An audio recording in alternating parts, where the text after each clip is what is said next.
Tasua itu 9 dari tis'un. Tis'un 9. Asyura 10. Asyurun 10. Ya, insyaallah semoga besok bisa disempurnakan. Karena memang kalau kita bisa menjalankan puasa 9, 10, 11, ya insyaallah itu lebih afdalnya. Jikapun kita hanya bisa 2 hari, maka tanggal 9, tanggal 10. Jikapun kemarin tidak kita laksanakan minimal hari ini, insyaallah hari ini Rasul menyampaikan hari saum fadilahnya adalah 1 tahun ke belakang dosa-dosa Allah ampuni. Ya amin ya rabbal alamin.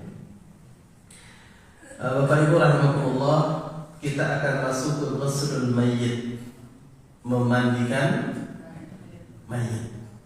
Yang berikutnya nanti mengkafani, mensolatkan dan juga menguburkan. Tapi saya berharap ibu-ibu jika memang belum begitu paham ditanyakan saja, karena tujuannya adalah bagaimana taklim kita betul-betul paham. Dalam praktek pun kita nanti pelan, tapi harapannya pulang bisa kita laksanakan. Seandainya qadarullah ada di lingkungan saudara, sahabat, kemudian juga tetangga, teman yang wafat dan butuh kita, maka kita hadir. Okay. Tapi sebelum masuk, saya ingatkan kembali terkait satu a'malul ummati min sittin ila sab'in. Umur kita itu rata-rata 60 sampai 70 tahun.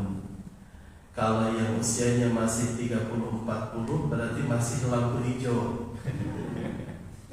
Kalau usianya sudah 60 lampu kuning.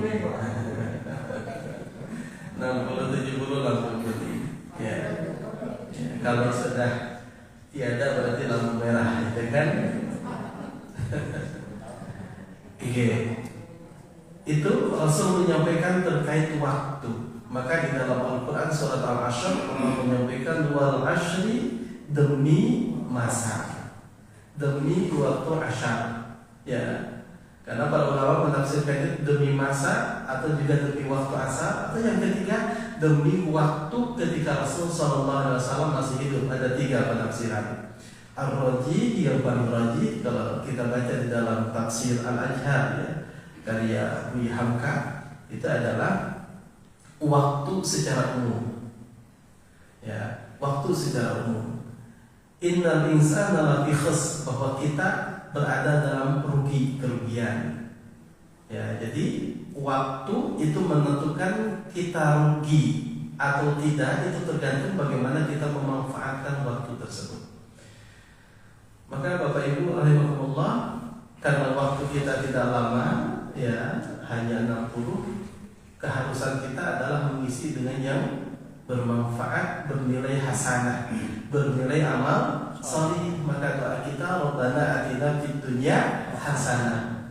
Ya Allah, anugerahkanlah kepada kami di dunia ini amal yang bernilai hasanah, baik itu sampai di akhirat. Kemudian di dalam hadis juga Rasul menjelaskan ada 2 kelompok orang, ada yang terbaik, ada yang terjelek. Ukurannya apa? Ukurannya salah satunya adalah waktu. Ketika ditanya dalam hadis kitab Fiqh Sunnah, siapa yang terbaik? Man thala umruhu, orang yang umurnya panjang. Siapa yang terjelek? Man thala umruhu, orang yang umurnya panjang. Sama, jelek atau baik, Allah panjangan umurnya, tapi yang menentukan adalah wahasuna amal, amalnya baik. Kalau yang terbaik umurnya panjang dan umurnya itu menambah kebaikan. Kalau yang terjelek umurnya panjang tapi dengan panjang itu tidak menambah kebaikan. Maka ibu-ibu rahimakumullah, salah satu umur tidak berkah itu hati-hati, ikut. Kita Allah panjangkan usia, tapi ternyata kita tidak ingat barat, timur, sering lupa dan sebagainya. Sering beberapa kasus kalau di rumah sakit saya menemukan begitu. Bahkan ada yang nanya, aku di mana? Mbah, si mbah di rumah sakit. Oh, nggak lama tanya lagi. Begitu. Secara fisiknya masih sehat, tapi secara apa? Secara pikirannya itu sudah banyak ubah. Maka salah satu obat bagi kita ya untuk menjaga agar pikiran kita masih baik itu adalah tilawatil Quran dan ta'lim. Rajin ngaji, rajin baca Al-Quran. Yang kedua, Bapak Ibu, kemarin kita sudah bahas ketika sakit ada yang sehat tapi juga ada yang wafat. Nah, proses wafat itu namanya sakaratul maut. Apa yang harus kita lakukan? SPO di rumah sakit apa? Nah, kalau di RSI, PDHI, saya di rumah sakit membuat aturan tahapan yang harus dilakukan.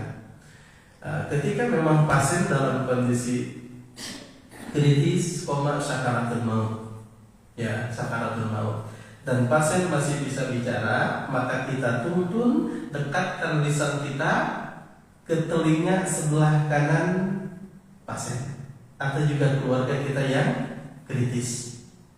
Ya, kita tidak usah banyak nasihati, langsung saja La ilaha illallah. Bahkan di dalam kitab ini Sayyid Sabi Fiqh Sunnah menyebutkan diajak ibu ikuti saya, itu juga tidak harus khawatir apa? Membuatnya marah. Ya. Di telinga kanan, ya ini contoh pasien, telinga kita dekatkan lisan kita La ilaha illallah. Dikasih jeda berapa menit? Ya setengah menit. Kalau mau 1 menit juga dipersilahkan. Ya kita sambil perhatikan yang sakit, yang kritis itu apakah lisannya mengucapkan atau tidak. Kalau lisannya ya mengucapkan, insya Allah cukup. Apalagi ya lisannya mengucapkan La ilaha illallah, itu sudah cukup, sudah jelas kalau itu. Jika yang bersangkutan syaratnya yang ditalkin itu kalau satu masih ingat, ya masih sadar, jadi masih ya ketika dipanggil ya masih respon sebenarnya, itu yang paling utama. Ya, yang paling utama ketika yang terkait masih respon. Maka ketika kita kok lisannya belum, ya kita talkin lagi. Yang kedua, La ilaha illallah. Kita lihat ya lisannya mengucapkan atau tidak. Kalau tidak, ulangi sekali lagi. Ya, kita ketika memang melihat yang bersangkutan tidak mengucapkan secara lisan, kita mohon kepada Allah, ya Allah, mudah-mudahan hatinya mengikuti. Ya, mengikuti. Itu saja. Bagaimana yang kritis dipanggil pun tidak apa? Tidak respon. Tapi yang terkait kan masih napas. Masih. Jadi kalau biasanya napasnya itu kayak mau hilang, tapi masih. Coba ditutup ininya. Lambat laun apa? Buka lagi. Itu biasanya itu memang sebentar ya, proses ya nazak, proses memang urusnya dicabut oleh Allah. Tetap kalau memang itu belum kita talqin, harus ditalqin. Kita meminta kepada Allah mudah-mudahan hatinya apa? Melafalkan kalimat la ilaha illallah. Ulama berbeda menyikapi hadis ini. Man qala fi akhir kalamihi la ilaha illallah dakhala al-jannah. Barang siapa orang yang di akhir kalamnya mengucapkan kalimat la ilaha illallah dakhala al-jannah, masuk surga. Yang kedua, laqinu amwatakum, talqinkanlah orang yang menjelang wafat dengan kalimat la ilaha illallah. Berbedanya di mana? Ada yang mengatakan tidak cukup la ilaha illallah, tapi harus asyhadu an la ilaha illallah. Ada yang berpendapat begitu. Tapi yang kedua, pendapat yang sering ya banyak ambil, itu cukup dengan kalimat la ilaha illallah. Boleh nggak diganti dengan Allah Allah? Sebenarnya nggak masalah, tapi itu bukan talqin. Karena talqin itu dalam hadis hanya kalimat la ilaha illallah. Yang penting bagi kita talqinkan. Setelah itu Bapak Ibu di sampingnya Allah Allah Allah atau Subhanallah Subhanallah Subhanallah monggo. Bahkan baca Al-Quran pun di sampingnya dipersilakan monggo ya, diperdengarkan contoh kita yang baca Al-Quran. Ini ya terkait talqin, insya Allah paham ya terkait talqin? Ya insya Allah paham. Setelah ditalqin lisan yang mengucapkan jangan diajak bicara lagi. Ya, setelah la ilaha illallah kemudian yang bersangkutan mengucapkan la ilaha illallah. Oh, alhamdulillah ibu bisa mengucapkan kalimat. Ibu bagaimana kabarnya? Dari kemarin ditanya lagi. Kalau usah, jadi kalau sudah la ilaha illallah sudah selesai. Ya, tinggal kita jika memang kritis Allahumma ahliha maka natil hayatu khairan laha wa tawaffaha maka natil wafatu khairan laha. Atau Allahumma ahyihi jika laki-laki maka natil hayatu khairan lahu wa tawaffahu maka natil wafatu khairan lahu. Ini yang pertama. Yang kedua, jika sudah wafat, apa yang harus dilakukan? Satu, ini aturan di rumah sakit biasanya para perawat menjalankan. Satu, kalau sudah wafat itu kan kita ditentukan. Kalau di rumah sakit mudah dipasang alat detak jantung, dicek. Biasanya kan kalau medis dokter itu buka matanya disorot, ya disorot. Kalau masih ada kehidupan kan pasti respon. Dipegang semua nadinya, setengah dicek semuanya. Ya. Kalau di ICU cukup lengkap, sama alatnya juga kan ada. Kalau sudah wafat itu kan sudah terlihat. Maka kalau sudah dinyatakan wafat, ibu-ibu rahimahumullah, bapak ibu rahimahumullah, innalillah, setelah itu kalau rumah sakit dilepas semua bajunya dilepas. Setelah dilepas, maka yang harus dilakukan termasuk juga kita di rumah. Pertama yang harus dilakukan ditutup matanya. Jadi mata melotot, mata terbuka, mata terbelalak ke atas itu bukan tanda su'ul khatimah atau husnul khatimah. Karena kata Rasul, barang siapa orang yang wafat maka akan mengikuti jalan ruh matanya. Tutup. Di rumah sakit pakai hifafit biasanya. Kalau kita hansaplas minyak ini. Supaya apa? Supaya nanti ketika dimandikan pun posisinya matanya merem ya. Yang kedua, kan ini lepas ini. Engsel ini lepas. Kalau orang wafat engsel lepas. Gini. Kalau sudah kaku ini sulit ditutup. Itu sulit. Maka beberapa kasus kalau kita memandikan dari pasien luar dan ternyata keluarga tidak tahu cara, kemudian menghubungi kita rumah sakit, minta tolong dipulasarai, kita jemput ke rumah, terkadang ya yang itu ya. Bahkan yang tidur kemarin saya sampaikan yang kakinya enggak lurus.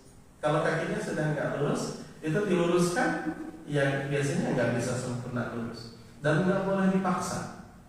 Sampai enggak boleh. Sama dengan melukai orang yang masih hidup. Maka ketika wafat pastikan ikat di sini. Ya.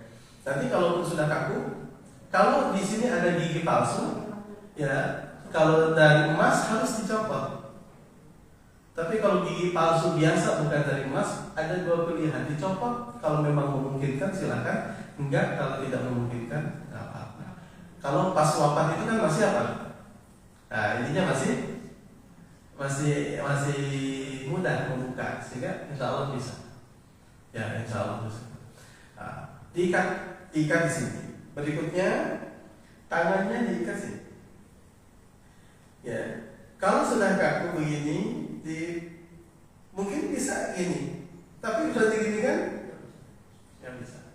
Kalau sudah kaku, kita pijat-pijat, kemudian ini bisa, tapi memang tidak bisa sempurna.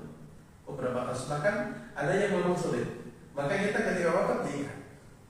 Ini diikat, setelah diikat tangan, kemudian lutut disatukan diikat, dan juga ibu jempol ya, jempol itu diikat. Posisinya terlentang, dibuka bajunya.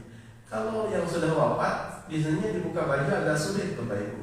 Maka kita alternatifnya di apa? Digunting. Baru setelah diikat semua, kita tutup. Jenazah itu kita tutup pakai kain jarik saja, kita tutup. Setelah itu Bapak Ibu keluarga silakan menyiapkan untuk memandikan. Ya, untuk memandikan. Kayak kita insya Allah paham ya. Tutup mata, ikat, terus juga lutut dengan lutut diikat, terus jempol juga diikat, diterlentangkan. Sunnahnya memang ketika diterlentangkan itu menghadap kiblat. Menghadap kiblat itu dua posisi. Satu seperti posisi Rasulullah SAW kalau tidur. Tidur Rasul di mana? Miring. Kepalanya ke utara, kaki ke selatan, menghadap barat. Atau yang kedua, kakinya ke arah kiblat, ya. Jadi kiblat sana ya. Jadi kepala di sebelah timur, kaki ke sebelah barat, dengan badan agak naik. Gitu. Jadi ada dua posisi. Boleh, nanti boleh yang pilih yang mana. Sunnahnya, jika pun tidak memungkinkan karena posisi rumah contoh tidak memungkinkan dan sempit, terus untuk menghadap kiblat juga sulit, tidak apa-apa, ya. Sesuai dengan kondisi yang memungkinkan. Ya. Termasuk ketika memandikan. Ketika memandikan pun diusahakan kalau bisa jenazah itu dihadapkan ke kiblat. Posisinya tadi dua. Boleh kemudian seperti yang afdal, yang paling kuat itu seperti tidurnya Rasulullah tadi. Ya, kepalanya sebelah utara, kakinya sebelah selatan. Ya, ini yang kedua. Kemudian yang ketiga, terkait ghuslul mayyit. Kalau di dalam fikih, hampir semua fikih, ya, yaral jumhurul ulama annal ghuslul mayyit al-muslim fardu kifayah. Jadi memandikan jenazah itu hukumnya wajib. Wajib itu apa? Bapak Ibu, wajib itu kalau di dalam ta'rif, di dalam usul fiqh ya, ma makna wajib ya, dalam kitab waraqat di usul fikih. Wajib ma yutabu ala fi'lihi wa yu'aqabu ala tarkihi. Apa yang dilakukan, kalau dilakukan itu Allah akan memberikan balasan, jika ditinggal Allah akan memberikan dosa. Tapi wajibnya di sini wajib kifayah. Jadi wajib itu ada dua, yang satu wajib ain, yang satu lagi wajib kifayah. Wajib ain semua orang harus, tidak boleh tidak. Wajib kifayah tidak harus semua, cukup diwakilkan. Tapi kalau memandikan jenazah cukup diwakilkan. Jangan satu kampung ikut mandikan. Wah Pak kok, ini wajib kok. Wajib. Sehingga Bapak Ibu kalau memandikan jenazah dimandikan oleh perwakilan, Bapak Ibu jangan merasa berdosa. Oh saya berdosa enggak ikut memandikan. Nah, karena wajib kifayah itu cukup diwakilkan.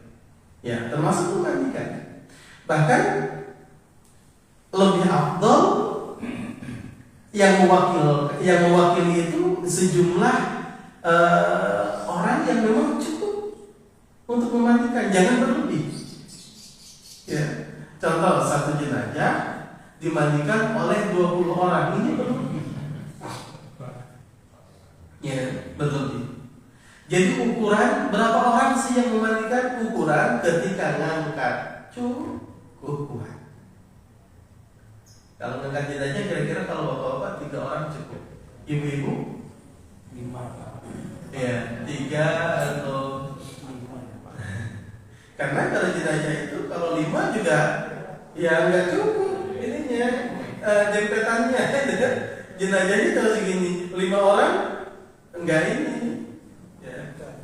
Karena kalau ngambil itu harus dari tempat yang sama, dari arah yang sama. Jadi kalau ngambil jenazah itu tangan kita dimasukkan 3 orang, ditarik. Ya, jenazah itu lebih berat dibanding ketika hidup, masih hidup. Lebih panjang. Kalau lebih panjang karena memang kalau masih hidup kan ininya sendinya itu masih rapat. Kalau sudah wafat kan lepas, kendor. Tapi Allah memang kalau sudah wafat itu lebih berat. Maka sekarang kalau saya di rumah sakit mengangkat jenazah itu tidak pakai tangan langsung, tapi pakai namanya alatnya skop. Ya, skop itu panjang, dibuka, kenapa dibuka? Jadi contoh jenazah sini, yang satu masuk, klik, jangan. Ada namanya skop. Gitu. Covid gitu juga. Kemarin Covid kita kan Covid itu Bapak Ibu, saya Juni 2000 yang tinggi itu 2020 atau 21 itu 1 bulan 100 jenazah. Jadi saya di rumah sakit itu sebagai pimpinan yang bertanggung jawab untuk pasien Covid. Bukan hanya Covid, non Covid juga sama. Kalau non Covid ya udah. Kita sama-sama belajar, sama-sama baru menghadapi penyakit Covid. Masih bingung Bapak Ibu, masih bingung kita juga, masih takut. Ya, sudah diajari oleh PPI, semua sudah. Tapi kita juga namanya Covid kan sampai 6 kali kematian di Jogja itu. Ya, 6 kali kematian. Kita sampai 100 Juni, ya. Sebelumnya 80 naik 100, terus berikutnya turun. Agustus mulai turun. Kemudian Desember kan sudah, alhamdulillah sudah tidak. Maka ketika Covid pun saya sudah wasiat sama istri. Ya, karena nggak tahu. Betul, sudah wasiat. Coba, hampir semua di daerah Kalasan, desa-desa dan sebagainya itu larinya ke rumah sakit. Kalau kita yang di rumah sakit, yang biasa setiap hari memandikan, mengkafani, mensolatkan jenazah, tidak mau menerima pasien Covid untuk kita mandikan dan sebagainya, siapa lagi? Ada BPBD, tapi kan juga mereka juga timnya baru juga menghadapi ini. Ya, maka rekrutmen kan. Kita juga baru itu ketika mengumpulkan karena kita jarang. Ya, jarang, alhamdulillah kerjasama dengan pemerintah. Jadi kalau ada yang wafat Covid, kita antarkan ke kalau di Prambanan itu ada kuburan, ya kuburan pemerintah ya, jadi kalau ada yang wafat kemudian kita antar ke sana, di sana sudah ada tim yang ngambil kemudian menguburkan, walaupun kita juga ikut menguburkan. Maka ketika memandikan Bapak Ibu, kan kalau memandikan kalau pakai tangan gini masuk angkat. Sementara kalau Covid itu kan bahaya. Kalau kita ngambil gini ya nggak kuat tangannya. Gini ya nggak kuat. Jadi ngangkat jenazah nggak kuat. Maka kita pakai skop itu. Ya beli, kemudian dan itu alhamdulillah sangat membantu. Bahkan ada jenazah yang beratnya 120, 125. Itu sampai kalau pakai alat diangkat pun sini 1, 2, sini 2. 4 itu sampai alatnya juga apa? Ya, patah sih enggak, tapi sampai itu kan.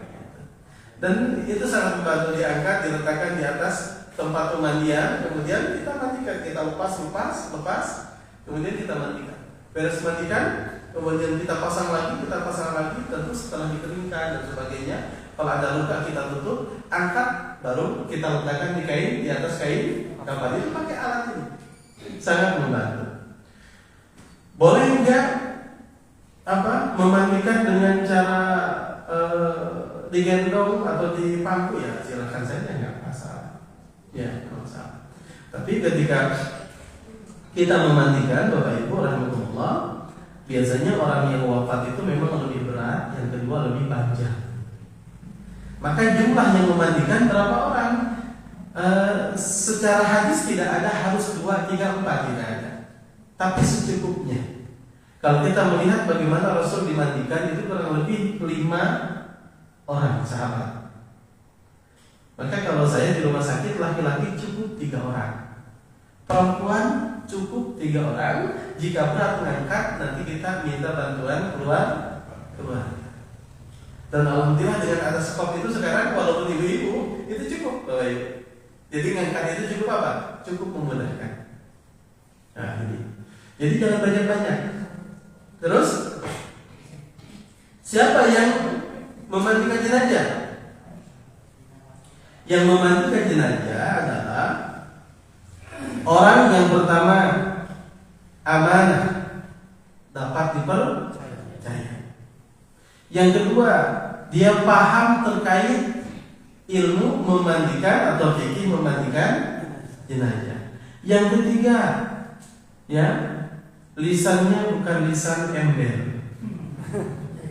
Kalau ember gimana? Mampu menjaga rahasia. Ya karena tidak semua orang punya kemampuan, Bapak Ibu. Iya, agamanya bagus, tapi ternyata lisannya itu sulit. Ya, lisannya sulit.